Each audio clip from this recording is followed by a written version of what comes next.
खुदावंद अपने शागिर्दों पर जब वो जाहिर हुआ, जिंदा हो जाने के बाद, जब वो मुर्दों में से जी उठा, वो कब्र से निकल आया बाहर और अब वो जिंदा है और अपने शागिर्दों को मिला, तो ये थर्ड टाइम था। और वो मछलियाँ पकड़ रहे थे मगर कुछ उनके हाथ नहीं आ रहा था।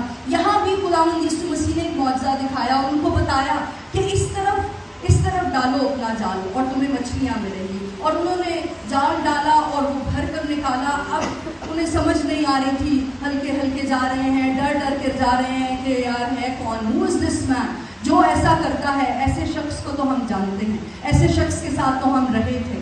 और हुआ कुछ यूँ कि यीशु ने उनके लिए उनको वहाँ खाना खिलाया, उनके साथ रफ़ाकत रखी। और एक बहुत इम्पॉर्टेंट बात खुदावंद यीशु मसीह ने पतरस से की थी, वो उसको अपनी खिदमत करने का कहता है।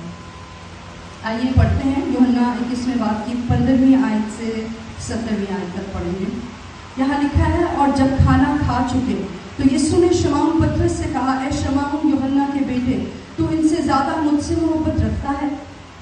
उसने उससे कहा, हाँ खुदावंद, तू तो जानता ही है कि मैं तुझे अजीज़ रखता हूँ। उसने उससे कहा, तू मेरे बर्रे चरा।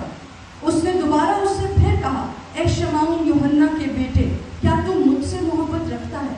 उसने कहा, हाँ खुदावंद, तू तो जानता ही है कि मैं तुझको अजीज़ रखता हूँ। उसने उससे कहा, तू मेरी भेड़ों की गलावाली कर। उसने तीसरी बार उससे कहा, ए शमौन यूहन्ना के बेटे, क्या तू मुझे अजीज़ रखता है? चूँकि उसने तीसरी बार उससे कहा, क्या तू मुझे अजीज़ रखता है, इस सबब से पतरस ने दिलगीर होकर उससे कहा, ऐ खुदावंद, तू सब कुछ जानता है, तुझे मालूम ही है कि मैं तुझे अजीज़ रखता हूँ। यीशु ने उससे कहा, तू मेरी भेड़ें चरा।